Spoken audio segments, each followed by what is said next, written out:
दिसतंय सगळे नुसतं आहेत का? एकटंच बोलते, बाकीच्यांचं काय माईक म्यूट झाला का? हो तर माईक सर दिसत आहे. हा हा, दोनच आवाज आले फक्त. बाकीचे नेहमीप्रमाणे आपलं सगळं काय असं काय म्हणावं आता ते शब्दही कमी पडत आहेत मला. काय करत आहे याच्यासाठी.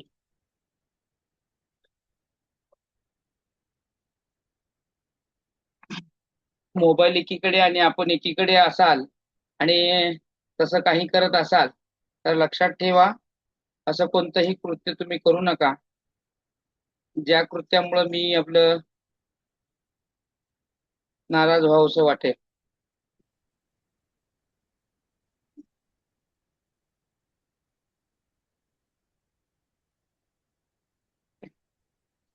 ठीक आहे, चला.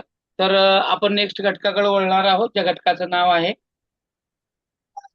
अध्ययनावर परिणाम करणाऱ्या घटकामधील एक वैशिष्ट्य, तो म्हणजे आहे अध्ययनकर्त्यावर परिणाम करणारा एक घटक जो अध्ययनावर परिणाम करत असतो. आणि अध्ययनकर्ता म्हणजे आपला विद्यार्थी, आणि या विद्यार्थ्यावर परिणाम करणाऱ्या घटकामधील एक घटक आहे तो म्हणजे आहे प्रेरणा. प्रेरणा म्हणजे मोटिवेशन. पहा सर पहा आवाज नाही आहे. या चित्रामध्ये पहा, तुम्ही रेंज मध्ये आहात का? पहा बारड, सगळ्यांना माझा आवाज येतोय का? मी हो चार सर वेळा येत आहे. विचारलं, 4 वेळा विचारलं येतोय येते सर. का, येते का, येते का, आणि सगळं झाल्यावर मध्येच बारडचा आवाज येते, तर आवाजच येत नाही. आता येते का आवाज? हो सर येत आहे. नाही, हा सर. बारडला येते का विशेष म्हणजे? बारड आवाज येते का? गायबच झाली. ओके. तर त्यानंतरचा आपला घटक येतो कासार सर. नमस्कार, जय हिंद, जय महाराष्ट्र. सगळ्यांना मनपूर्वक नमस्कार. आणि थोड्याशा उशिरा झाल्याबद्दल दिलगिरी सुद्धा. नाही, आपण आउट आपण ऑफ स्टेशन असल्यामुळे मला थोडासा वेळ लागला जॉईन करायला. हॅलो. नाही, आपल्या भावनांचा आम्ही कदर करतो. आपण असल्या धावपळीच्या ह्याच्यामध्येही जॉईन झाला त्याबद्दल आपलं सहर्ष स्वागत आहे. आणि आपण जॉईन होत नाही असं गृहीत धरून आम्ही आमचा तास चालू केला होता. कसं करताय, कंटिन्यू करता की घेऊ मी? नाही नाही, तुमचं काय मोसम पकडला असला तर बघा, तुम्ही कंटिन्यू करत कसंही. आम्ही सुरुवात केली होती. पीपीटी आहे का, असंच बोलणार आहे? नाही नाही, तुम्ही मोसम झाला चांगला, मोटिवेशन वर आहे तुम्ही. मी उद्या घेतो सेशन मोठं मग. चालेल चालेल, पण तुमचं असं पीपीटी वगैरे काहीतरी असावं. बरं, द्या ना, थोडं लॅपटॉपची गंमत आहे, बोलू आपण. हा, चालेल सर, धन्यवाद. आभारी आहे मंडळ, आभारी आहे खूप गो खूप. Ahead, go ahead, go ahead. चला, तर आपण आता पुन्हा आपल्या कर्तव्यावर येऊयात. आपण पाहत आहोत मोटिवेशन, जे चित्रामध्ये तुम्ही पाहत आहात. पहिले चित्रामध्ये काय दिसतंय आणि याच्यावरून तुम्हाला काय वाटतंय? ह्या चित्रावरून काय वाटतंय?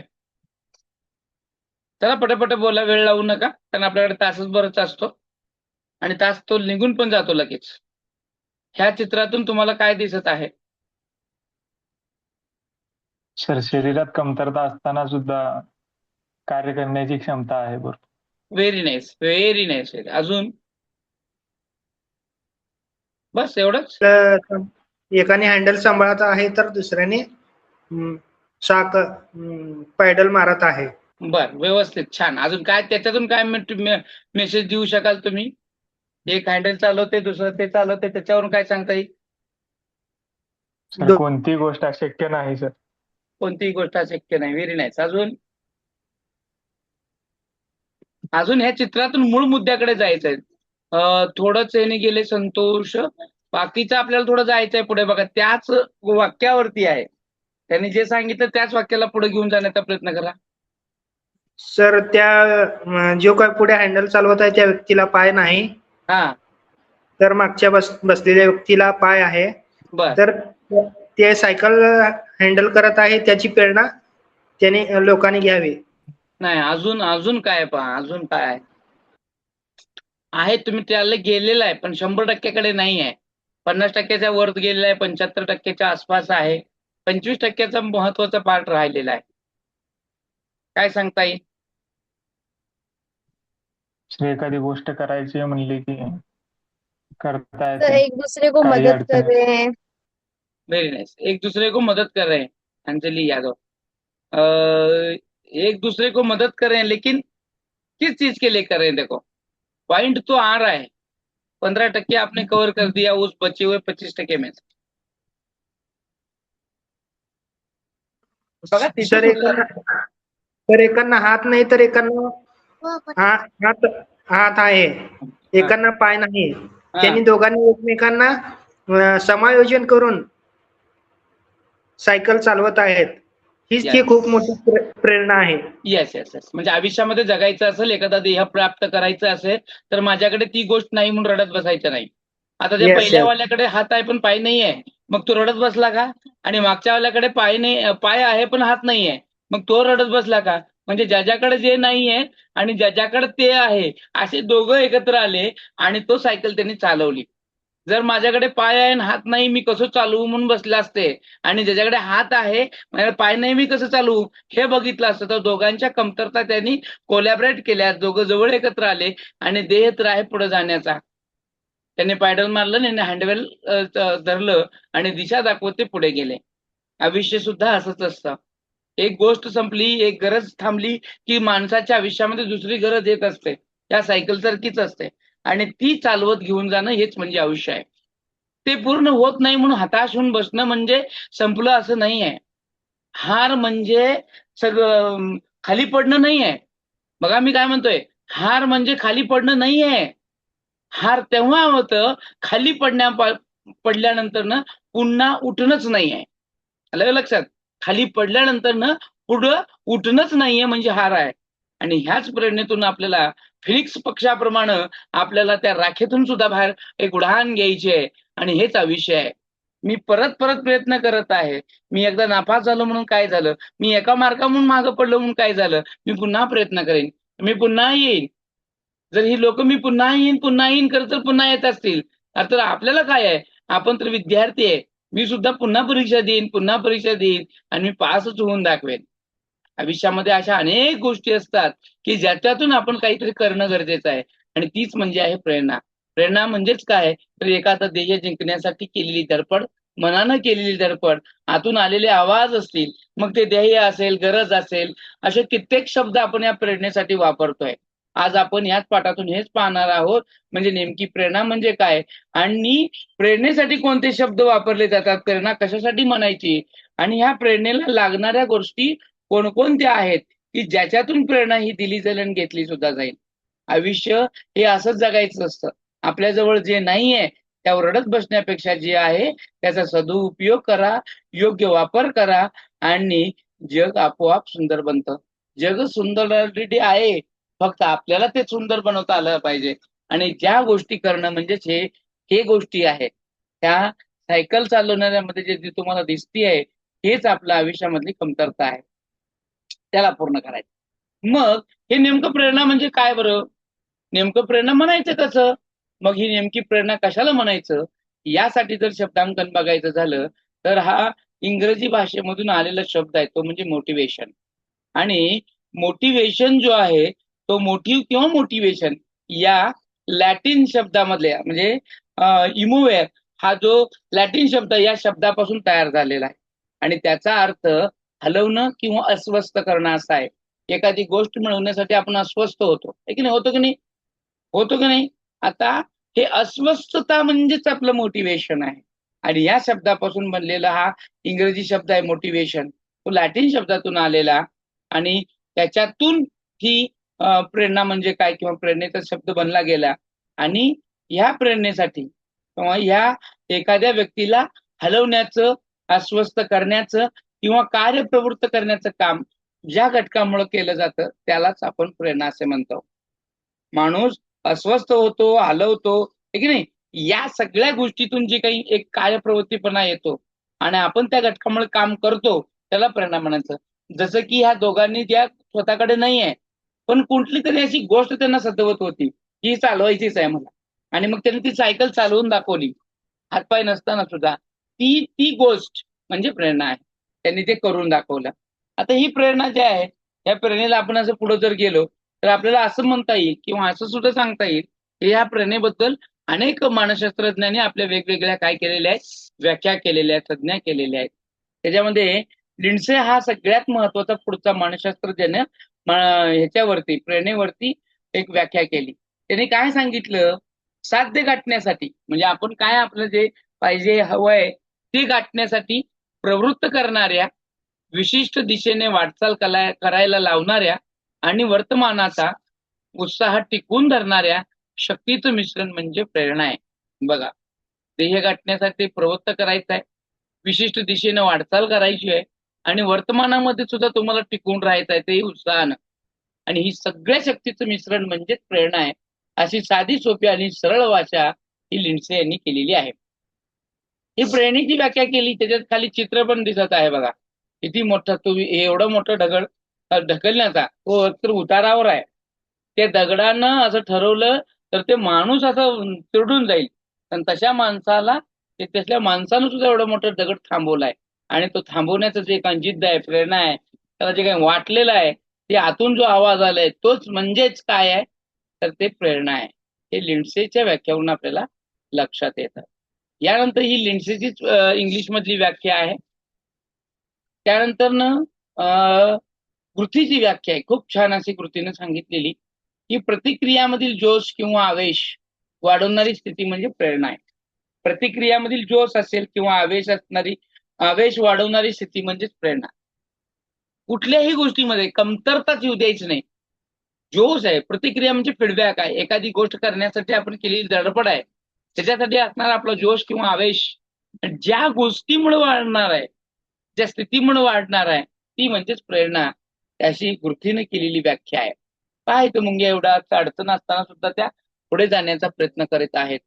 पुढची आहे कोंबज आणि सिंगची स्वकल्पना राखण्यासाठी आणि ती दृढ करण्यासाठी चाललेल्या निरंतर प्रयत्नामुळे वर्तनाला मिळणारी चालना म्हणजे प्रेरणा आहे.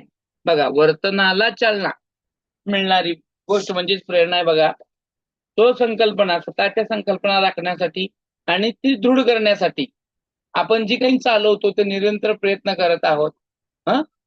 आणि त्या प्रयत्नामुळे आपल्या वर्तनाला जी काही चालना मिळणार आहे, जी काही दिशा मिळणार आहे ती गोष्ट म्हणजे प्रेरणा आहे, असं कोंबोज आणि सिंग यांनी म्हटलेलं आहे. पुढची व्याख्या आहे जे.बी. क्लिफोर्ड यांची. क्लिफोर्डने सुद्धा प्रेरणेच्या संदर्भामध्ये आपलं म्हणणं मांडलंय. कोणत्याही क्रियेला प्रारंभ करून देणारी क्रिया, ती क्रिया चालू ठेवण्यास प्रवृत्त करणारी आंतरिक प्रचोदक शक्ती म्हणजेच प्रेरणा आहे. बघा, किती छान अशी व्याख्या क्लिफोर्डने केली. कोणत्याही क्रियेला प्रारंभ करा आणि ती प्रारंभ करून देणारी क्रिया असते आणि ती क्रिया चालू ठेवण्यासाठी प्रवृत्त करणारी आंतरिक प्रचोदक शक्ती म्हणजेच प्रेरणा आहे. मला टीईटीचा अभ्यास करायचा, मला टीईटी पास व्हायचा आहे आणि मी आजपासून स्टार्ट करणार आहे. हे आतो नावात येऊन जी गोष्ट तुम्हाला बसू देत नाही, जी गोष्ट तुम्हाला पुढे घेऊन जाण्याचा प्रयत्न करत असते, ती गोष्ट म्हणजेच प्रेरणा आहे. ज्याच्यामुळे तुम्ही बसत नाही, तुम्हाला झोप येत नाही, तुमच्यामध्ये हालचाली होत राहतात, ती गोष्ट म्हणजे प्रेरणा आहे. एखादं ध्येय साध्य गाठण्यासाठी किंवा साध्य केलेलं किंवा ध्येय ते गाठण्यासाठी तुम्ही जी मनाची ती काही धडपड केलेली असते आणि त्याच्यासाठी तुम्ही जे काही अहोरात्र धडपड करत असता आणि ती धडपड करण्यासाठी जी शक्ती तुम्हाला कारणीभूत असते ती म्हणजे प्रेरणा आहे. यासाठी मॉर्गन, किंग आणि रॉबिन्सन या तिघांनी केलेली एक व्याख्या आहे. तो काय म्हणतो पहा, आंतरिक परिस्थितीमध्ये ज्या विशिष्ट कारण घटकामुळे किंवा अस्वस्थामुळे विशिष्ट ध्येयासाठी मनुष्य किंवा इतर प्राणी कार्यप्रवृत्त होतात त्या अवस्थेला आपण प्रेरणा असे म्हणतो. आंतरिक परिस्थितीमधील ज्या विशिष्ट कारण घटकामुळे किंवा अस्वस्थामुळे विशिष्ट ध्येयासाठी मनुष्य किंवा इतर प्राणी कार्यप्रवृत्त होतात या अवस्थेला प्रेरणा असं म्हणतात. आता ही जी प्रेरणा आहे, ह्या प्रेरणा आणि संबंधित कल्पना किंवा समानार्थी शब्द म्हणजे काय आहे, प्रेरणेसाठी नेमके कोणकोणते शब्द वापरले गेले, म्हणजे प्रेरणेला अजून कोणत्या शब्दांना आपण बोलवतो किंवा कुठला शब्द प्रयोग केला जातो, तो म्हणजे आहे पहिलं गरज. गरज हा शब्द सुद्धा प्रेरणेसाठी वापरला जातो. गरज म्हणजेच एखादी उणीव निर्माण होणं आणि ती निर्माण झाली तरच आपण काम करत असतो. प्रेरणा आणि संबंधित कल्पना किंवा समानार्थी शब्द ज्या गोष्टीसाठी वापरला जातो तो म्हणजे प्रेरणेला आणखी काही शब्दांनी वापरलं जातं. म्हणजे गरज, मला गरज असेल तरच मी ती करेन का नाही गोष्ट. मला समजा भूकच लागली नाही तर मी खाईन का हो, मी प्रेरित होईन का, होईल का, नाही. होईल का. मला समजा आता भूकच नाही आहे तर मी अन्न शोधेन का? मला अन्नासाठी धडपड करावी नाही. लागेल का? मला जर 2 वेळचं 3 वेळचं जेवण जर बसल्या ठिकाणीच येत असेल तर मग मी इतर काम करण्यासाठी प्रयत्न करेन का? आणि तेच जर मला अन्न मिळत नसेल, संघर्षाशिवाय मिळत नसेल, तर माझ्यामध्ये काय फरक असेल? आहे की नाही? मी सतत धडपडणार असेल, सतत कार्यप्रवृत्त असेल, ते अन्न मिळवण्यासाठी मी धडपड करेल, शोध घेईल. म्हणून गरज सगळ्यात महत्वाची आहे. आणि माझं नेहमी तुम्हाला एक म्हणणं असतं पहा, तुम्हाला टी पास व्हायचं असेल, सीटी पास व्हायचं असेल, तर तुम्हाला ती गरज ठरवते. तुमची गरज जितकी जास्त तितकं यश लवकर मिळणार आहे. आणि गरज जर जास्त नसेल तर तुम्हाला यश पण मिळण्याची गॅरंटी कमी असते. त्याच्या पाठीमागचं कारण काय माहितीये का? गरज माणसाला एखादं काम करण्यासाठी प्रवृत्त करत असते. गरज नसेल तर काय होऊ की, बघू की, करू की, हे शब्द ऐकणार आहे आपण, आहे की नाही? त्याच्यानंतर न पुढे आहे उणीव. आता उणीव म्हणजे कमतरता किंवा पाहिजे असणं. मला पाहिजे, मला काय पाहिजे, मला उणीव आहे, मला ह्या गोष्टीची उणीव आहे, मला हे मिळालंच पाहिजे, माझ्याकडे हे असलं पाहिजे, असं ज्यावेळेस वाटतं, ती वाटणं म्हणजेच ती आमची प्रेरणा आहे की नाही? हे उणीव या शब्दानं सुद्धा प्रेरणेला ओळखलं जातं. उणीव असेल, माझ्याकडे मला हे येत नाही आणि मला हे पूर्ण मिळवायचं आहे, म्हणून आपण जेव्हा धडपड करतो तेव्हा ती त्या ठिकाणी प्रेरणा निर्माण होते. म्हणून प्रेरणेला सुद्धा उणीव या शब्दाने सुद्धा ओळखलं जातं. त्यानंतर आहे ऊर्जा. सगळ्यात महत्वाचं ऊर्जा. गरजेतूनच निर्माण झालेल्या तणावाला किंवा क्रियाशील अवस्थेला ऊर्जा म्हटलं जातं, किंवा गरजेच्या मानसिक अवस्थेलाही ऊर्जा संबोधलं जातं. जेव्हा गरजेतून निर्माण झालेला एक तणाव असेल की मला हे मिळवायचं आहे, माझ्याकडे हवं आहे, आणि त्या तणावाला किंवा क्रियाशील अवस्थेला आपण ऊर्जा म्हणतो. ही गरजेच्या मानसिक अवस्थेलाही ऊर्जा संबोधलं जातं. आपण एखादी पार्ट हवाय म्हणून जेव्हा धडपड करतो तेव्हा ती गरज असते किंवा ती ऊर्जा जी असते, ती ऊर्जा म्हणजेच काय आहे? प्रेरणा आहे. अजून एक पुढचा शब्द येतो तो म्हणजे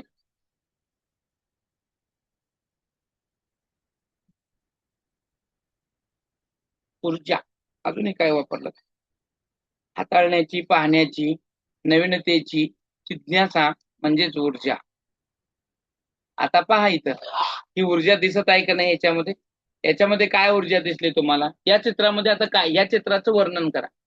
आता ते चित्राचं वर्णन 1ली 2री सारख्या मुलांसारखं करू नका.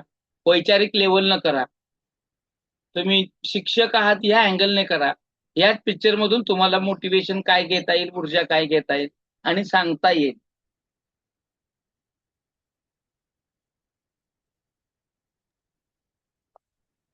ऐका गेले? सर लॅपटॉप हाताळण्यासाठी हात जरी नसले तरी. Hello sir. हा, हॅलो सर. येते आवाज, बोला. लॅपटॉप हाताळण्यासाठी हात जरी नसले तरी पायाचा वापर करून लॅपटॉप. नाही, अजून ठीक आहे, अजून ठीक आहे, अजून तुम्ही मुद्द्यानं चाललाय, पण अजून थोडं वैचारिक लेवलला जा. आता हात जरी नसले तर ती पायाचा वापर का करत आहे? लॅपटॉप चालवण्यासाठी पायाचा वापर का करत आहे बघा. सर माणसांमध्ये हात नाही- शिकण्याची इच्छा आणि आवड असायला पाहिजे. आवड असला पाहिजे. इच्छा तिथे मार्ग निघतो. Very nice. इच्छा तिथे मार्ग निघतोच, निघालाच पाहिजे. फक्त आवड असली पाहिजे, ती करण्याची एक धमक असते. जिद्द असायला पाहिजे sir. Very nice, very very nice, एकदम बरोबर. अजून एखादी गोष्ट मी करणारच, करेनच, करतोच. आणि सर कुठं जिद्द मेहनत कष्ट करते तिथं यशाला फळ मिळतेच. मिळालंच पाहिजे, मिळालंच पाहिजे. हो आणि सर. मी जे करणार आहे ते होईलच ना. आता मी करत आहे म्हणजे होणारच आहे. तुम्हाला माहित आहे का, एकदा काय झालं, एका गावामध्ये दुष्काळ पडला. बघा, स्वतःवर पण सुद्धा किती आत्मविश्वास असायला पाहिजे. एका गावामध्ये खूप असं मोठं दुष्काळ पडला आणि सगळ्यांनी आता काय ठरवलं की बाबा गाव सोडून जाऊया, आता प्यायला पाणी नाही, काय करायला कामधंदा नाहीये आणि असंच चालत राहिलं तर आपण कसं जगणार. म्हणून गाव सोडून जायचं ठरलं. पण एक गाव सोडून जाणं आता योग्य नाही आहे. परिस्थितीला तर सामना दिलाच पाहिजे. म्हणून त्या गावातल्या एका प्रमुखानं ठरवलं की बाबा ठीक आहे, शेवटची संधी म्हणून आपण काय करूया, त्या गावामध्ये जे मंदिर आहे शंकराचं, त्या मंदिरामध्ये आपण अभिषेक घालूया. काय करूया? अभिषेक घालूया आणि पाऊस पडेल, मग होईल आपलं. मग गावकऱ्यांनी एक शेवटची इच्छा म्हणून काय करायचं ठरवलं, तिथं ऐकूयात बाबा आणि ते अभिषेक घालूया आणि मग नाही झालं तर जाऊया सोडून मग. मग ठरल्याप्रमाणे सगळे गोळा झाले, सगळे जमा झाले आणि जमा होताना एका युवकानं येताना हातामध्ये छत्री घेऊन आला बघा. आणि जेव्हा त्याला विचारलं की बाबा छत्री का घेऊन आलाय तू, तर त्यानं उत्तर काय दिलं, ते खूप छान उत्तर ऐकण्यासारखं आहे. तेच आपल्या मोटिवेशनचं आजचं कारण असणार आहे, की त्यानं सांगितलं जर मी अभिषेक घालणार आहे आणि मी हे करणार आहे म्हणजे पाऊस येणार आहे, मग जाताना मी भिजत का जाऊ, मग भिजत जाऊ नये म्हणून मी छत्री आणणार. म्हणजे मी जे करत आहे ते केल्यानं यश येणारच आहे. याच्याबद्दल पण आपल्याला एक एक एक आत्मविश्वास असला पाहिजे आणि तो आत्मविश्वास तुमच्यामध्ये पण असला पाहिजे. आणि तो आत्मविश्वास इथं पण दिसत आहे की मी जे करणार आहे त्याच्यातून यश येणार आहे. आणि ही जी यश येण्यासाठी जी धडपड होत असते, मनातून एक एक एक एक क्रिया होत असते, ती क्रिया म्हणजेच प्रेरणा आहे, जी तुम्हाला बसू देत नाही. आलं का लक्षात? म्हणून आयुष्यामध्ये काही पण करा, जे करणार आहे त्याच्यावरती तुम्ही आत्मविश्वास ठेवा. मी टीईटीचा अभ्यास करते म्हणजे मी पास होणारच आहे, हा पण तुमच्यामध्ये आत्मविश्वास असणं गरजेचं आहे. बरोबर आहे का नाही? का चुकीचं आहे? बरोबर आहे का? बरोबर आहे. हो सर. आणि तेच नसतंय आपल्याकडे हो, मुळात तेच नसतंय. होईल की, बघू की, करो की, मी होईल का, माझ्यात तेवढी ॲबिलिटी आहे का, आणि परत हळूच मला गणितच येत नाही, माझं इंग्रजीच कच्चं आहे, झालं. आहे ते पण कॉन्फिडन्स गेला.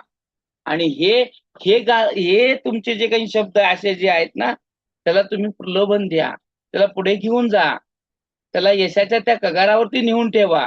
ही कृती करण्यास तुम्ही कारणीभूत ठरणारे कारक ठरवा, निश्चित करा आणि त्याच्यातून तुम्ही ते पुढे जा. आता पहा, इथं प्रलोभन शब्द दिलाय या प्रेरणेलाच. प्रलोभन म्हणजे काय? कृती करण्यास कारणीभूत ठरणारे कारक म्हणजे प्रलोभन आहे. म्हणजे मी ही कृती का करायची? मी टीईटी दिलं तर मी पास होईन आणि पास झाल्यावर मला नोकरी लागेल. नोकरी लागणं हा प्रलोभन आहे. प्रलोभन म्हणजे आशा, तुम्ही दिलेले बक्षीस आहे की नाही, ते हे केलं म्हणून. म्हणजे जेव्हा आई म्हणते मुलाला की तू हे काम कर, तुला मी चॉकलेट देईन, मग ते मुलगा ते काम आईनं सांगितलं म्हणून करत नाही, ते काम पूर्ण केल्यानंतर चॉकलेट मिळणार आहे म्हणून करत असत. ते मुलगा चॉकलेट मिळणार आहे, हे चॉकलेट हे प्रलोभन आहे. तसं एखादं प्रलोभन म्हणजे मी हे करणार. आता तुम्ही टीईटीचा पेपर देत आहात, टीईटी का देत आहात तुम्ही? की ती पास झाल्यावर नोकरी मिळणार आहे. बघा, म्हणजे तुमचं प्रलोभन काय आहे? पास झाल्यानंतर मिळणारी नोकरी. या प्रलोभनामुळे आपण हे सगळ्या गोष्टी करत असतो आणि ते प्रलोभन म्हणजेच काय आहे? प्रेरणा. आता पुढचा शब्द तो आहे, तो शेवटचा, तो महत्वाचा म्हणजे त्याचा प्रेरक. प्रेरक म्हणजे मोटिव्ह. गेट्स यांनी प्रेरक या शब्दाचे अनेक समानार्थी शब्द सुचवलेले आहेत गेट्सनं. तो काय म्हणतो? आवश्यकता, इच्छा, स्वाभाविक स्थिती, तणाव, निर्धारक वृत्ती इत्यादी शब्द हे प्रेरक म्हणून वापरले जातात. आवश्यकता म्हणजे परत गरज आली, इच्छा, स्वाभाविक स्थिती, तणाव, निर्धारक वृत्ती, या सगळ्या गोष्टी येतात प्रेरक मध्ये. आणि प्रेरक म्हणजे प्रेरणा आहे. हे सुद्धा आपण या शब्द कशासाठी वापरतो? प्रेरणेसाठी वापरतो. त्यानंतर ना हा एक शब्द आहे महत्वाचा, तो म्हणजे ध्येय किंवा उद्दिष्ट, ज्याला आपण गोल म्हणतो, गोल अचीव करण्याचं. म्हणजे एखादं ध्येय साध्य करावायची गोष्ट म्हणजेच प्रेरणा आहे. साध्य काय करावायचं आहे? मला टीईटी पास व्हायचं आहे आणि हे पास होणं म्हणजेच काय आहे? ध्येय आहे. आणि ते पूर्ण झालं की झालं. माणसाच्या आयुष्यामध्ये असंच असतं.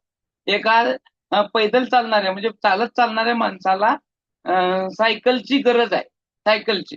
आणि मग ती सायकलची गरज पूर्ण करण्यासाठी त्यांनी त्या काही गोष्टी घेतल्या, सायकल घेतली, सायकलसाठी प्रयत्न केले, EMI घेतला, पैसे केले आणि ते सायकल त्यांनी घेतली.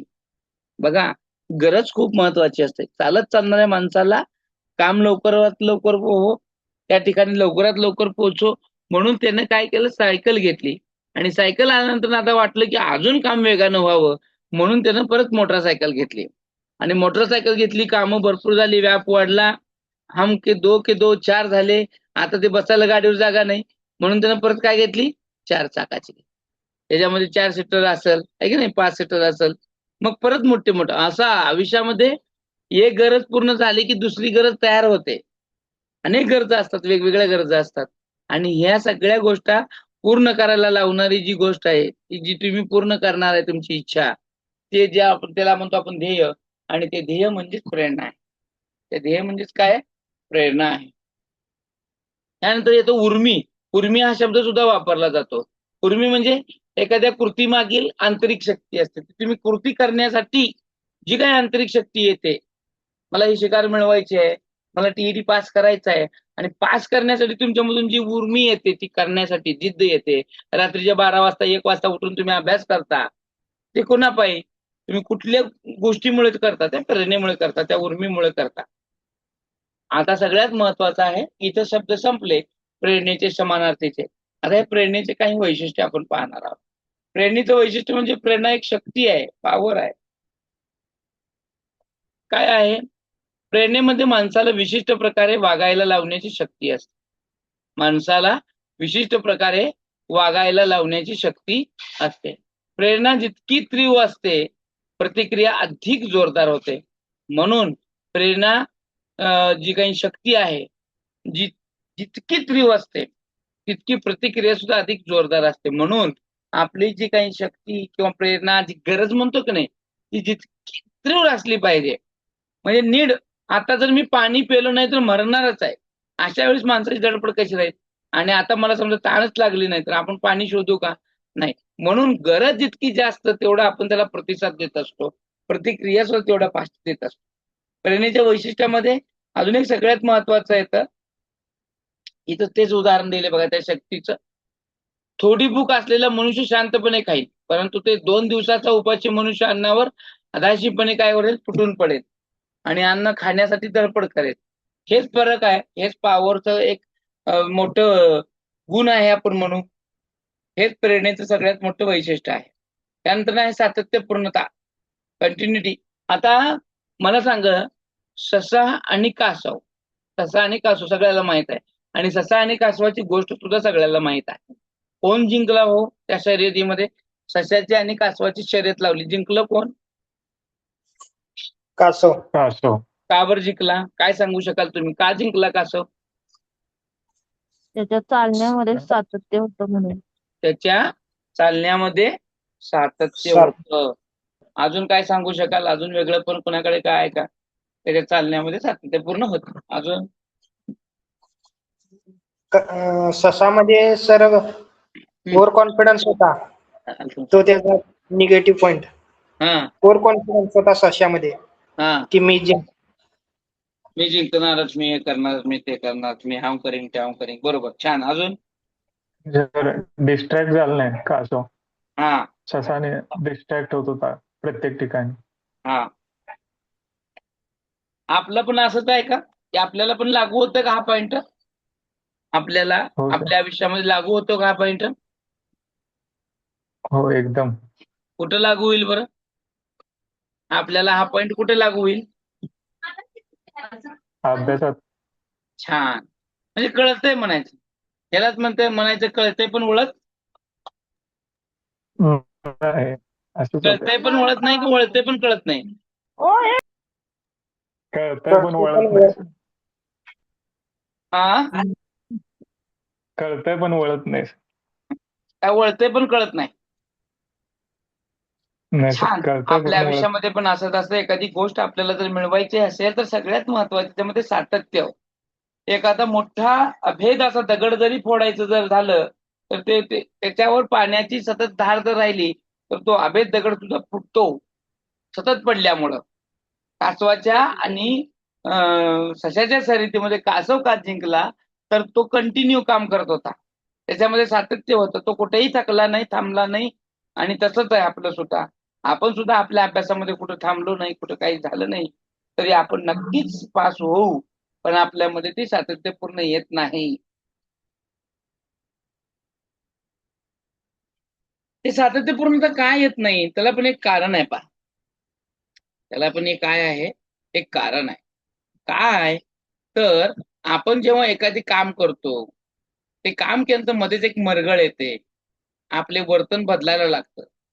परंतु ते वर्तन बदलू देऊ नये म्हणून, ते आपल्याला एक एक मनाला आळस येऊ नये म्हणून आपण जेव्हा ते काम कंटिन्यूस करत राहतो तेव्हा आपल्याला यश मिळतं. म्हणून प्रेरणेमध्ये सगळ्यात मोठं वैशिष्ट्य आहे ते म्हणजे काय आहे, तर तुमचं सातत्यता. आणि ती सातत्यपूर्णता तुमच्यात जर राहिली तर यश नक्कीच येणार आहे. एखादा व्यक्ती सजीव वर्तनास प्रेरित झाला की उद्दिष्ट साध्य होईपर्यंत सातत्याने प्रयत्नशील राहतो. पण त्या गोष्टीसाठी प्रेरित राहायला पाहिजे, आहे की नाही? मला सांगा 10वी मध्ये अव्वल येणारा किंवा 12वी मध्ये अव्वलला येणारी मुलगा किंवा मुलगी हे एशीत बसणारे कधी पाहिले का पहा. एमपीसी युपीसी मध्ये जे काही अव्वल आले हे गरीबच आहेत. हे काही अंबानी अडाणीची मुलं आहेत का, किंवा एवढ्या आमिर लोकांची मुलं आहेत का? नाहीत तर नाही. नाही 100% सर. मग कारण काय त्याचं कधी बघितलं का आपण? त्यांच्यामध्ये सातत्यता का बरं आली? एवढे जीव लावून का बरं पास झाले? माग 2018-19 ला युपीएससी मध्ये भारतामध्ये अव्वल आलेली जी मुलगी होती ती प्लॅटफॉर्मवरती प्लास्टिकचा कचरा उचलणाऱ्या त्या कचरा उचलणाऱ्याची मुलगी होती. मग ही लोकच का बरं येतात? कधी मनामध्ये विचार आला का नाही? अशीच मुलं का बरं एवढी यशस्वी होतात? यांनाच का बरं यश मिळतं? यांच्यामध्ये सातत्यपूर्णता का बरं असते? तर ते वर्तन करायला लावणारी जी शक्ती असते ना ती असते प्रेरणा. की मला करायचंच आहे, ते जिद्दीने पेटून उठतात. पण ते जिद्द सुद्धा येण्यासाठी एक गोष्ट लागते ना, की मला हे माझं वर्तन बदलायचं आहे, मला हे माझी परिस्थिती बदलायचं आहे, मला माझ्या ह्या परिस्थितीवर मात करायचं आहे. हे करण्यासाठी जी आतून आवाज येतो की नाही, जी प्रेरित करतं, ते म्हणजे सातत्यपूर्ण ठेवण्यासाठी पण जे प्रेरित करतं ते म्हणजे प्रेरणा आहे. आणि हे सातत्यपूर्णता आणण्याचं काम प्रेरणाचं आहे. म्हणून प्रेरणेची वैशिष्ट्य ती म्हणजे सातत्यपूर्णता. समजतंय का मी काय म्हणतो ते? त्या डोक्यावरून चाललंय? नाही समजतंय. सर. डोक्यावरून चाललंय का डोक्यात चाललंय हे महत्वाचं आहे. आता हे सातत्य स्पर्धा परीक्षेमध्ये तिथे तेच सांगितलंय पहा. इथं पण तोच उदाहरण दिलेलं आहे की स्पर्धा परीक्षेत भाग घेणारा विद्यार्थी सतत अहोरात्र अभ्यासात मग्न असतो या प्रेरणेमुळेच. आता एक 2-3 व्हिडिओ व्हायरल झाले बघा, परवा मी पाहिले इन्स्टावरती म्हणा किंवा तुमच्या फेसबुकवरती, युट्यूबवरती, की बाबा रे, ज्या बेंचवरती ज्या अभ्यासिकेच्या टेबलवरती बसून अहोरात्र अभ्यास केला आणि त्याने परीक्षा पास झाल्यानंतर ना तो गुलाल लावला, त्या खुर्चीवरती बसून त्या टेबलचे त्याने पाया पडले. का बरं? तर तुम्ही ते अहोरात्र त्या ठिकाणी बसून अभ्यास करताना, ते अभ्यास करताना सुद्धा मन विचलित न होणं, आपल्या ध्येयाला धरून राहणं आणि त्यात सातत्यपूर्ण काम करणं हे सगळ्यात महत्वाचं आहे. आणि त्याच्यामुळे आपण ज्या गोष्टीमुळे करतो ती म्हणजे प्रेरणा आहे. हे आपलं झालं पाहिजे. आपलं कधी होणार असं? आपण एवढं सातत्यपूर्ण अभ्यास कधी करणार? 1 दिवस क्लास अटेंड करतो तो 4 दिवस गायब होतो. 4 दिवसांनी 1 दिवस पुस्तक हातात घेतो तो 9 दिवस परत त्या पुस्तकाकडे, टेस्टकडे, क्लासकडे फिरकत पण नाही आपण. आणि दिशादर्शन, डायरेक्शन दाखवण्याचं काम सुद्धा ह्या प्रेरणेचं आहे. आपल्या प्रेरणेमुळं किंवा ह्या प्रेरणेमुळं काय होतं, उद्दिष्ट निश्चित होतात आणि त्या उद्दिष्ट प्राप्त करण्यासाठी निश्चित दिशा, मार्ग निवडला जातो. त्या मार्गाने प्रयत्न चालवल्यास उद्दिष्ट सार्थक असतात. सगळ्यात महत्वाचं दिशादर्शन, डायरेक्शन. तुम्हाला काय वाटतं हो? एखादं यश मिळवण्यासाठी दिशा असली पाहिजे की नसली पाहिजे? काय गरज नाही? काय वाटतं तुम्हाला? दिशा असली पाहिजे सर. असलीच पाहिजे सर. का बरं असली पाहिजे? वाय? नाहीतर दिशा वेळ वाया जातो सर. हा, छान. अजून? माहीतच नसलं तर. एकदम बरोबर. अजून? यश लवकर मिळतो सर. यश लवकर मिळतं. का बरं? कारण योग्य दिशा त्याला उदाहरण त्याला जर PSI व्हायचं असेल तर त्या पद्धतीने तो योग्य अभ्यास करतो. जर त्यालाच काय करायचं आहे, काय व्हायचं तेच माहित नसेल तर तो अपयशी ठरतो. बरोबर आहे. लक्षात घ्या, अथांग सागरामध्ये त्या समुद्राला बरोबर निश्चित ध्येयापर्यंत, गावापर्यंत, देशापर्यंत नेण्याचं काम हे दिशादर्शक करत असतं. बरोबर की नाही? ते होकायंत्र, ते सुकाणू तो करत असतो. आणि ते जर नसेल तर ते जहाज पूर्णपणे समुद्रातच बोंबलत राहील ना, फिरत राहील ना इकडे तिकडे, त्याला काही मिळणार नाही. आणि त्याच्यामुळे आपल्या आयुष्यामध्ये दिशा असल्याशिवाय माणूस ध्येयापर्यंत जात नाही. आणि ते ध्येयापर्यंत जायचं असेल तर वेळ, काळ, पैसा हा सगळा वाचतो. नाहीतर त्या गोष्टी परत शोधाव्या लागतात, त्याच्यामुळे वेळ जातो, काळ जातो, है की नाही? म्हणून आयुष्यामध्ये आपला एकतरी असा दिशादर्शक असला पाहिजे. प्रत्येकाच्या आयुष्यामध्ये असा एक दिशादर्शक असतो आणि जे यशस्वी होतात ते दिशादर्शकामुळेच होतात, एवढंही लक्षात घ्या. आणि त्यामुळे हे सगळं प्रेरणेचंच काम आहे. कारण प्रेरणा ही दिशा दाखवण्याचं काम करत असते. कारण दिशा काय अशी मिळत नसते, तुम्ही शोधता ना, तुम्ही शोधता, तुम्हाला हवाय म्हणून. कोण निश्चित मार्ग करेल, कोण देईल म्हणून तुम्ही शोधता. भुकेलेला माणूस खाद्यपदार्थ मिळवण्यासाठी धडपड करतो आणि धडपड करत असताना पण तो विचारतो की नाही, मग त्यावेळेस व्यक्ती कोणतरी तुम्हाला सल्ला देत असतो. त्यामुळे दिशादर्शन किंवा दिशा, डायरेक्शन दाखवणारा डायरेक्शन असणं सुद्धा खूप गरजेचं आहे. विविधता, आता विविधता काय कामाची आहे पहा. एकाच प्रेरणेची पूर्ती विविध मार्गाने होऊ शकते. म्हणजे तुमचा जे काही ध्येय आहेत हे वेगवेगळे एकाच ध्येयाची किंवा एकाच प्रेरणेची पूर्ती विविध मार्गाने होऊ शकते. मला PSI व्हायचं आहे, PSI होण्यासाठी वेगवेगळे मार्ग आहेत. काही लोक ट्युशन लावतात, काही लोक ट्युशन न लावता सुद्धा पास होतात. कसं आहे ते, एकाच प्रेरणेची पूर्ती विविध मार्गाने होऊ शकते. त्यामुळे भिन्न भिन्न व्यक्तींच्या वर्तनामध्ये फरक आढळतो आणि त्यामुळे काय होतं की यश पण बघा त्यांच्या त्यांच्या सोडून होतं. काही जणांना 10 वर्ष प्रयत्न करून सुद्धा ते यशस्वी होत नाहीत. काही जण एकाच पहिल्याच अटेम्प्टमध्ये पास होतात. हे त्यांना तिथे मिळालेल्या डायरेक्शनमुळे आहे, हे त्यांना त्या मिळालेल्या त्या गोष्टीमुळे आहे, हे की नाही? हे त्यांना ते विविधता आहे, प्रत्येकाच्या ह्याच्यामध्ये व्हेरिएशन आहे आणि हे व्हेरिएशन मुळेच प्रत्येक माणूस आपल्या आपल्या यशामध्ये आणि वर्तनामध्ये आपल्याला फरक जाणवत असतो. आता निवड प्रक्रिया, आता ही निवड म्हणजे प्रेरणेमुळे काय होतं की आता या प्रेरणेमुळे काय होतं तर निवड प्रक्रिया आपली कशी असते पहा. प्रेरणेमुळे विशिष्ट गोष्टीची निवड होते व लक्ष मर्यादित बाबीकडे वेधले जाते.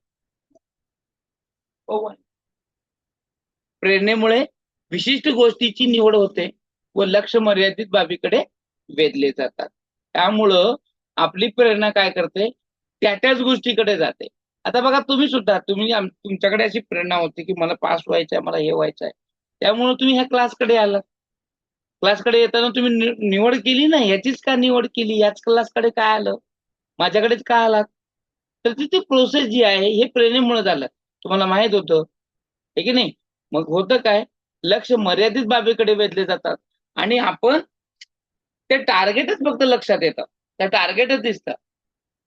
ते बघा, घोडा जेव्हा चालवला जातो, घोड्याकडे जेव्हा त्याच्या बग्गीला वगैरे जोडला जातो, त्यावेळेस त्याच्या डोळ्याला असं एक झापड लावली जाते, फक्त समोरचं दिसतंय, बाजूचं दिसत नाही. कारण त्याचं एक ध्येय त्याचे फिक्स केले जातात, त्याची निवड प्रोसेस फक्त पुढेच केली जाते आणि त्याच्या डोळ्याला जर नाही लावलं ते समोरचं तर घोडा इकडे तिकडे पाहतो आणि डिस्ट्रॅक्ट होतो, पुढे जायचं तर लक्षात येत नाही, इकडे तिकडेच जातो. तर तसं आहे आपलं निवड प्रक्रिया सुद्धा खूप महत्वाची आहे. आपण कोणती गोष्ट निवडणार आहे, कशाला महत्व द्यायचं आहे, आपल्या आजच्या दिवसामध्ये कुठल्या गोष्टीला महत्व द्यायचं आहे, टीटी पास व्हायचं असेल तर त्यातल्या कुठल्या विषयाला फोकस करायचा आहे हे सुद्धा महत्वाचं आहे. उदाहरण पण दिलंय पहा, कापड खरेदी करायची असेल तर कापडाच्या दुकानाकडेच लक्ष जातं आणि जे घ्यायचंय त्याच्याकडेच जातं.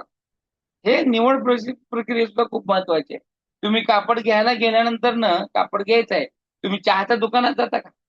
जात नाही, जे पाहिजे तिकडेच जाता. स्वस्थता, अस्वस्थता विरुद्ध स्वस्थता. आता स्वस्थता म्हणजे कोणतीही गरज निर्माण झाली की त्यावेळी अस्वस्थता निर्माण होते की मला हे पाहिजे, मी पास व्हायलाच पाहिजे, असं व्हायला पाहिजे, आणि स्वस्थता निर्माण होण्याच्या दिशेने प्रयत्न चालू होतात.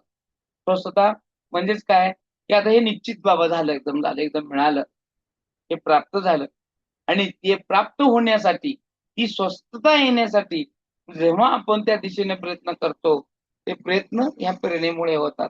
म्हणून प्रेरणेचं एक सगळ्यात मोठं हे वैशिष्ट्य आहे. लवचिकता आणि गतिशील, प्रेरणेचे स्वरूप लवचिक आहे आणि गतिशील आहे. बदलत्या स्वरूपामुळे उद्दिष्ट प्राप्तीची दिशा व मार्ग बदलतो म्हणून प्रेरणा गतिशील म्हटलं जातं. प्रेरणेला गतिशील म्हटलं गेलंय, लवचिक म्हटलं गेलंय, कारण प्रेरणेचं स्वरूप जे आहे ते लवचिक आणि गतिशील आहे. बदलत्या स्वरूपामुळे उद्दिष्ट प्राप्तीची जी आहे, जे मार्ग बदलतोय, म्हणून प्रेरणेला गतिशील म्हटलेलं आहे. आता हे आहे सगळ्यात महत्वाचं प्रेरणेचं चक्र, की ज्याच्यावरती प्रश्न आता येतात पहा. आता इथून पुढचा जो भाग आहे किंवा आतापर्यंतचा भाग आहे, याच्यावरती आता पेपरमध्ये कुठल्या भागाला जास्त करून फोकस केलं जातं, आतापर्यंत आलेले प्रश्न याच्यावरती. आता प्रेरणेचं चक्र, कुठलीही गोष्ट मिळवण्यासाठी जोपर्यंत गरज असत नाही आणि गरज निर्माण जशी झाली की माणूस अस्वस्थ व्हायला लागतो. आता मला गरज आहे, कशाची गरज आहे, कशाची गरज आहे बरं? कोण सांगू शकेल? या चक्रामध्ये बसून आपलं एखादं उदाहरण कोण सांगू शकेल का? तुमच्या आयुष्यामधलं सांगा. गरज झाली की अस्वस्थ आली, अस्वस्थ आली की साध्याच्या दिशेने प्रयत्न झाले, मनाने तुमची धडपड केली, साध्य प्राप्ती झालं आणि समाधान झालं. या चक्रामध्ये उदाहरण बसून कोण सांगू शकेल का? तुम्ही नाही सांगितलं की मी सांगतो. सर सध्या टीईटी सरकारने कंपल्सरी केलेलं आहे. टीईटी पास होण्यासाठी सध्या ती गरज आहे. त्यासाठी अस्वस्थता येतो आणि त्याच्या दिशेने प्रयत्न चालू आहे आणि धडपड आहे आणि साध्य प्राप्ती मिळते आणि समाधान आहे. साध्य प्राप्ती कधी होईल आणि समाधान केव्हा येईल? तुम्हाला आलं पण का लगेच समाधान? तुम्हाला झालं समाधान? नाही सर, जेव्हा त्या दिशेने आपण जातो. आता तुम्ही त्या दिशेने तर चाललेत ना, हो, तुम्ही मग धडपड तर करत आहात ना. हो, पेपर दिल्यानंतर जेव्हा पास होतो आपण पेपर, हा हा हा. तेव्हा समाधान होतो. तेव्हा साध्य प्राप्ती होईल तुमची, आणि साध्य हो. प्राप्ती झाली की समाधान होईल, आहे की नाही? हो, नुसतं पास होणं म्हणजे तुमची साध्य प्राप्ती आहे का? पास होणं साध्य प्राप्ती आहे का? इथवर टीईटी पास झालं की संपलं बाबा. आणि नाही सर. जे ऑलरेडी नोकरीत आहेत आणि ज्यांना ते सांगितले की तुम्हाला पास व्हायचं आहे, ते होतील समाधानी, साध्य प्राप्ती होतील. परंतु ज्यांना नोकरीच नाही असे जेव्हा टीईटी देत असतील, तेव्हा त्यांची साध्य प्राप्ती फक्त टीईटी नसणार आहे, तर नोकरी असणार आहे. आणि मग नोकरी मिळाली की मग ते समाधानी होणार आहे. मग हे नोकरी मिळालेले समाधानी अजून तेव्हा होतील जेव्हा त्यांचं लग्न होईल. बॅचलर वाल्यांना ते वाटेल ना अजून अस्वस्थतच राहतील, आहे की नाही? आयुष्यामध्ये असं ते राहणारच आहे. जे लग्नवाले झाले, मग त्यांना वाटतं घर पाहिजे, आहे की नाही? परत मग ते अस्वस्थ होतील आणि मग घर मिळवण्यासाठी त्या दिशेने प्राप्त करतील. घर बघतील, जागा बघतील, बांधलेलं बघतील, रेडीमेड बघतील, मग पैसा, आर्थिक धोरण बघेल, मग बँकेकडून कर्ज घेतील. म्हणजे ही धडपड आहे. कर्ज घेतला, घर मिळालं, मग साध्य प्राप्ती झाली, आणि साध्य प्राप्ती झाली, समाधान मिळालं. मग परत अजून व्हायचं बघा, एक गरज संपली की लगेच दुसरी गरज तयार होते. मग मुलींचं शिक्षण असेल, मुलांचं शिक्षण असेल, मुला-मुलींची लग्न असतील, आहे की नाही? आयुष्यामध्ये हे चक्र चालूच आहे, म्हणून याला प्रेरणेचं चक्र म्हणलंय. एक गरज संपली की दुसरी गरज आहे, दुसरी गरज संपली की तिसरी गरज लगेच पुढे असते. आता इथं गरज बघा, एक चक्रामध्ये उदाहरण देऊन पण दाखवलेलं आहे. गरज काय आहे की तहान लागणे. मग तहान लागली की अस्वस्थ होतो माणूस, आहे की नाही? अस्वस्थ होतो. मग पाणी कुठं आहे का बघतो, जवळ आहे की नाही बघतो, आहे की नाही? जवळच असेल तर पितो, पण जवळ नसेल तर मग घरात शोधाशोध घेतो. जवळही नसेल, तिथंही नसेल तर मग बाहेर बघतो, विकत घेण्याचा प्रयत्न करेल, सोर्स हुडकेल पाण्याचे कुठं आहे तिथं. आणि ही तुम्ही तडफड आहे पाण्यासाठी केलेली, कुठं आहे पाणी, काय आहे. आणि जेव्हा तुम्हाला पाणी मिळेल तेव्हा ती साध्य प्राप्ती होईल, आणि मग साध्य प्राप्ती झाली की ऑटोमॅटिकली समाधानी येतं, समाधानी होतो माणूस. याच्यासाठी सगळ्यात महत्वाचे येणारे प्रश्न आहेत बघा ह्याच्यावरती. मास्लोची गरजांची श्रेणीबद्ध रचना. आता ह्या मास्लोनं काय केलं, त्याचा एक पिरॅमिड काढला गरजांचा, आणि त्याच्यावरती त्याने 5 टप्पे केले. हे 5 टप्पे खूप महत्वाचे आहेत. त्याच्यातला पहिला टप्पा आहे शारीरिक टप्पा आहे, तो शारीरिक गरजांचा. दुसरा आहे सुरक्षता, तिसरा आहे सामाजिक, चौथा आहे आत्मसन्मान, आणि मग येते ती म्हणजे आत्मसिद्धी. आता पहिला जो टप्पा आहे शारीरिक गरज मध्ये काय येतं, कशासाठी माणूस तडफड करतो, तर मास्लोनं जी सांगितलेली हेरार्ची आहे, मास्लोज हेरार्ची ऑफ नीड्स, गरजांची श्रेणीबद्ध मालिका किंवा श्रेणी, ती जी मास्लोनं सांगितली, ह्याच्यावर जे प्रश्न 2-3 वेळा आलेत पहा. 2-3 म्हणजे प्रत्येक प्रश्नामध्ये वर्षाच्या प्रश्नपत्रिकेमध्ये प्रश्न विचारला जातो, इतका महत्वाचा असणारा टॉपिक आहे आणि हा पिरॅमिड आहे की मास्लोच्या गरजांच्या श्रेणीमध्ये पहिल्या टप्प्याला, दुसऱ्या टप्प्याला, तिसऱ्या टप्प्याला काय आहे वगैरे, आणि हे कोणत्या टप्प्यामध्ये काय येतं उदाहरणं देऊन, म्हणजे झोप कुठे येते, शारीरिक गरज कुठल्या टप्प्यामध्ये आहे, असं वेगवेगळे अशा प्रकारचे प्रश्न या ठिकाणी विचारले जातात. त्यामुळे पहिला जो येतो शारीरिक गरज. आता एक एक टप्प्यामध्ये काय काय आहेत पाहूयात आपण. या पिरॅमिडचा थोडा खुलासा करून घेऊया.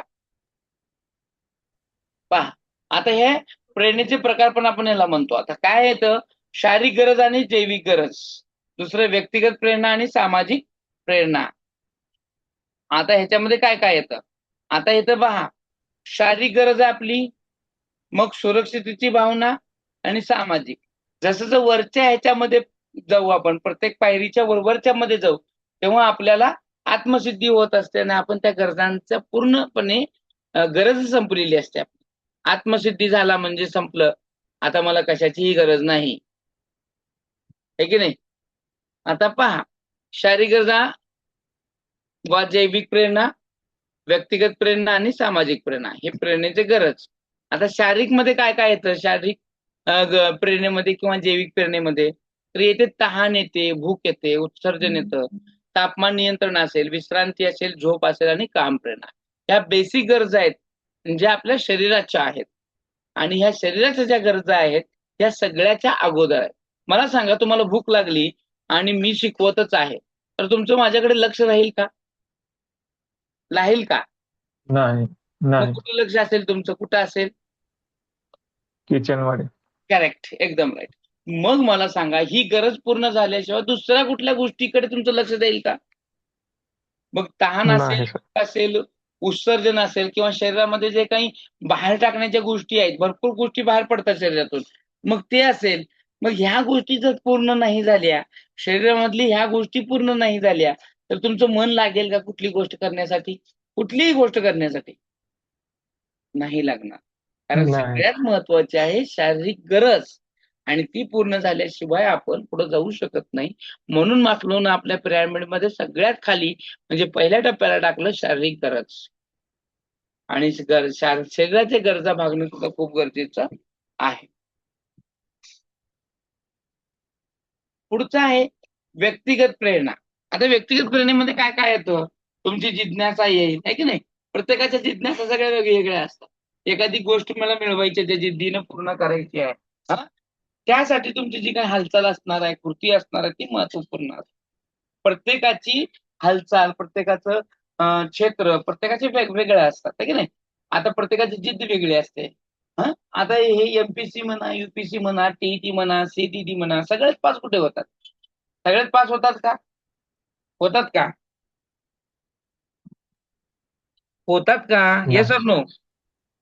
नाही सर. उघडा तोंड, उघडा तोंड तुमचं. होतात का सगळेच पास? नाही. नाही सर. का बरं होत नाही? का बरं होत नाही?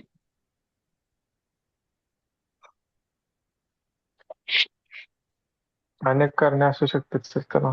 कारण प्रत्येकाची जिद्द वेगळी असते, प्रत्येकाची काम करण्याची शैली वेगळी असते, है की नाही. प्रत्येकाच्या आशा आकांक्षा वेगळ्या असतात, प्रत्येकाची ध्येय वेगळी असतात, त्यांच्या अभिरुची वेगळी असतात, त्यांच्या वृत्ती वेगळी असतात. प्रत्येकाच्या प्रतिष्ठेचं कारण वेगळं असतं. कोणाला वाटतं की टीईटी पास झाल्यावर प्रतिष्ठा येते, आणि त्याच्या सगळ्या गोष्टींमुळे ह्या सगळ्या ज्या गोष्टी आहेत ह्या व्यक्तिगत प्रेरणेमुळे येतात. काही जण पास झाले की मला नोकरी हवी म्हणून हे सगळं करत असतं. काही जणांना वाटतं की हे प्रतिष्ठेचं काम आहे, हे अमुक काम आहे, तमुक काम आहे. मग त्याच्यानुसार ते ज्या अँगलला पाहतात त्या अँगलनं ते बनतात. म्हणून व्यक्तिगत प्रेरणेमध्ये सगळ्यात महत्वाचे आहे तुमची जिज्ञासा, हालचाल किंवा कृती. मग त्या जिज्ञासेला धरून तुम्ही किती हालचाल करता, किती यश मिळवण्यासाठी प्रयत्न करता, किती धडपड करता, हे सुद्धा महत्वाचं आहे. पुनरावृत्ती, रिपिटेशन किती करता, कशासाठी करता, हे की नाही. तर मग त्याच्यावर डिपेंड करतं तुमचं यश अपयश. तुम्ही किती प्रयत्न कराल, किती जिज्ञासा तुमच्यामध्ये येईल, है की नाही, त्याच्यावरून तुमचं यश अपयश ठरलेलं असतं. मग तुमच्या आकांक्षा, जीवनाची काही ध्येय आहेत का, त्या ध्येयावर सुद्धा या व्यक्तिगत प्रेरणा अवलंबून असतात. तुमची अभिरुची, तुमची वृत्ती, है की नाही, प्रतिष्ठा आणि सत्ता संपादन, या सगळ्या गोष्टी या व्यक्तिगत प्रेरणेमध्ये येतात. मग येते सामाजिक प्रेरणा. सामाजिक प्रेरणेमध्ये काय येतं? सहवासविषयक प्रेम, सहवासविषयक प्रेरणा. आता सहवासविषयक प्रेरणेमध्ये पण भावनिक सुरक्षितता असते, आपुलकी व स्वीकृती असते, लैंगिक सहवास असतो. हा सहवास विषयक मध्ये येतो. सामाजिक मध्ये एक पहिला भाग येतो तो म्हणजे भावनिक सुरक्षिततेचा, आपुलकी व स्वीकृती आणि लैंगिक सहवास. आता प्रश्न कसा येतो बघा टीईटी मध्ये वगैरे, तर तुम्हाला माहित असलं पाहिजे सहवास विषयक प्रेरणा कुठल्या घटकामध्ये येतं, पिरॅमिडच्या कुठल्या भागामध्ये येतं, तर तो सामाजिक प्रेरणेमध्ये येतं. असं आपल्याला माहित असणं गरजेचं आहे. बरोबर आहे का? हो सर. हो सर. एक मिनिट, बाहेर का पडलं पाहतो.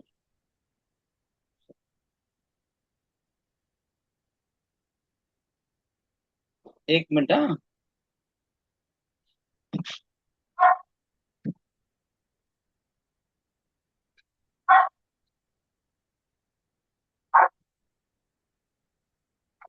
ते संपलेलं आहे. काय झालेलं आहे? इथं संपलेलं आहे. काही माणसाच्या प्रेरणा वेगळ्या असतात, है की नाही? सामाजिक प्रेरणेमध्ये सहवास विषयक प्रेरणा येते आणि भावनिक सुरक्षितता सुद्धा निर्माण होते. सामाजिक सुरक्षितेमध्ये किंवा सामाजिक प्रेरणेमध्ये सगळ्यात महत्वाचं काय येतं पहा, की सहवास विषयक प्रेरणा. आणि तुम्हाला तो सहवास मिळणं सुद्धा खूप गरजेचं आहे. आणि भावनिकता सुद्धा खूप गरजेचं आहे. भावनिकतामध्ये कसं येतं, स्थिरता येते. भावनिक आपण सुरक्षित असेल तर आता बघा, भावनिक सुरक्षितता कधी येते? समाजामध्ये वावरत असताना मुली सुरक्षित आहेत का? आणि मग त्यांच्यामध्ये भावना भय निर्माण होतो ना. मी समाजामध्ये मी फिरत असताना, वावरत असताना, मी एकटी असताना माझ्यावर काय अन्याय अत्याचार होणार नाही ना. आणि मग ती तिथं जर सुरक्षित फील केलं तर मग पुढच्या गोष्टीमध्ये जाते, अन्यथा जात नाही. आणि हे करत असताना तुम्हाला आपुलकी दिली तर तुम्ही स्वीकृती देता आणि आपुलकी मिळाली नाही तर तुम्ही स्वीकृती देत नाही त्या गोष्टीला, अस्वीकृत करता त्या समाजाचा. तुम्ही समाजाचा तिरस्कार करता, है की नाही? आपुलकी आली की स्वीकृती होते आणि आपुलकी नाही आली की तिरस्कार येतो आणि अस्वीकृती निर्माण होते. बरोबर आहे का? आणि ह्याच्यातून लैंगिक सहवास निर्माण होतो आणि हे सामाजिक प्रेरणेमध्ये येतं. लक्षात घ्या, हे जे मास्लोची दिलेली जी काही सगळ्यात मोठी जी पिरॅमिड आहे, हे खूप महत्वाचं आहे. आणि जोपर्यंत एका पायरीतून आपण पुढे जात नाही, एका स्टेपवरून पुढच्या स्टेजमध्ये जात नाही, तोपर्यंत होत नाही. आता पहिल्या स्टेजमध्ये शारीरिक गरज महत्वाची आहे. तहान, भूक असेल किंवा लैंगिक गरजा असतील, या सगळ्या महत्वाच्या शारीरिक गरजा आहेत. हे पूर्ण झाल्याशिवाय आपण सुरक्षिततेकडे जातच नाही. मग सुरक्षिततेमध्ये जोडीदारांचा सहवास असेल, मग तुमचं ते सुरक्षितता, भावनिक सुरक्षितता असेल, सामाजिक त्याच्यात ती सुरक्षितता झाली की मग आपण सामाजिकतेकडे जातो. सामाजिकतेमध्ये गेले की आपुलकीची भावना येते, है की नाही? मग स्वीकृती येते आणि मग सामाजिक भावना क्लिअर झाल्या की मग तुम्ही आत्मसन्मानाकडे जाता, की मला सन्मान मिळाला पाहिजे, मला माझं असं झालं पाहिजे, तसं झालं पाहिजे. आणि मग ते सन्मान मिळाला की ऑटोमॅटिकली तुम्ही आत्मसिद्धीकडे जाता, की आता काहीच नाही, हे सगळं आता मला असं करायचंय, माझं तसं करायचंय. ह्या गरजांची जी श्रेणी आहे, एक गरज संपली की दुसरी गरज तुमच्या समोर येऊन उभा राहत असते आणि त्या गरजा संपवण्याचा आणि त्या गरजांना हे करण्याचं काम हे तुम्हाला करायचं आहे. आणि हे करत असताना अनेक अडचणींना सामोरे जावं लागतं. ह्यावरूनच आज हा प्रेरणा पाठ या ठिकाणी संपलेला आहे आणि तो तुम्हाला कसा वाटला हे तुम्हाला कळवायचं. समजलं का? समजला का? हो सर. हा हो घटक सर. समजला? हा घटक समजला का? आवाज येईना हो. थोडा, म्हणावा थोडा.